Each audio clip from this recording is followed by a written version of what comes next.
30వ பாசுரம். வங்க கடல் கடைந்த மாதவனை கேசவனை வங்க கடல் கடைந்த மாதவனை கேசவனை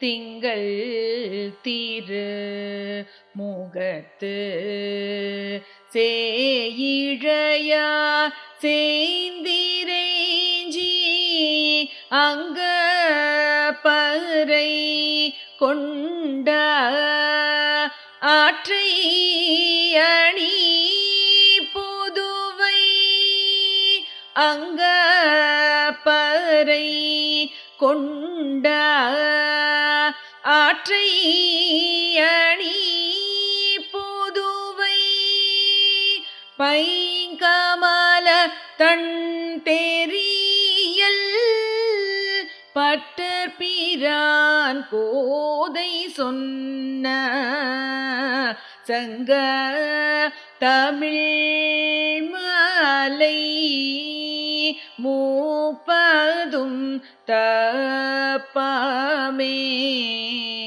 சங்க தமிழ் மாலை மூப்பதும் தப்பாமே இங்கி பரி சூரைப்பார் ஈரிரண்டு மால்வரை தோள் சிங்கள் தீரு முகத்து செல்வா திரு மாலா எங்கும் திருவருள் பேற்று இன்புருவரெம்ப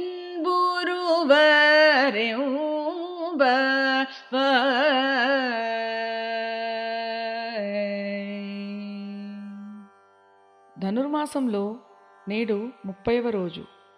ఆండాళమ్మాళ్ సాక్షాత్తు శ్రీ రంగనాథుడిని తన భర్తగా పొందడానికి ఈ మాసంలో వ్రతమాచరించింది. ఈ నెల రోజులు శ్రీకృష్ణుణ్ణి పూజిస్తూ 30 పాసురాలను రచించింది. ఈరోజు తిరుప్పావైలోని చిట్ట చివరి పాసురం. నేటి పాసురంలో శ్రీకృష్ణుడిని శరణాగతి కోరుతూ తను విష్ణుచిత్తుని కుమార్తెనని, ఈ 30 పాసురాలు తాను రచించి పాడానని, ఎవరైతే వీటిని భక్తితో గానం చేస్తారో వారికి భగవత్కృప తప్పక కలిగి తీరుతుందని చెప్పింది. నేటి పాసురం యొక్క అర్థం తెలుసుకుందాం. శ్రీకృష్ణుని భర్తగా పొందడానికి ఆనాడు గోపికలు ఆచరించిన వ్రతాన్ని తాను కూడా ఆచరించి రంగనాథుడిని భర్తగా పొందింది గోదాదేవి.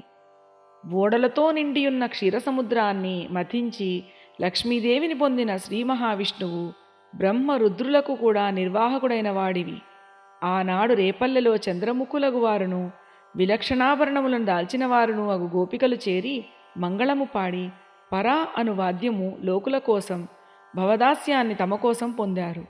ఈ ప్రకారం అంతను లోకమునకు ఆభరణమయ్యున్న శ్రీవిల్లిపుత్తూరులో అవతరించి సర్వదా తామరపూసల మాలను మెడలో ధరించియుండు శ్రీ భట్టనాథుల పుత్రికయగు గోదాదేవి ద్రావిడ భాషలో 30 పాసురాలలో మాలికగా కూర్చింది.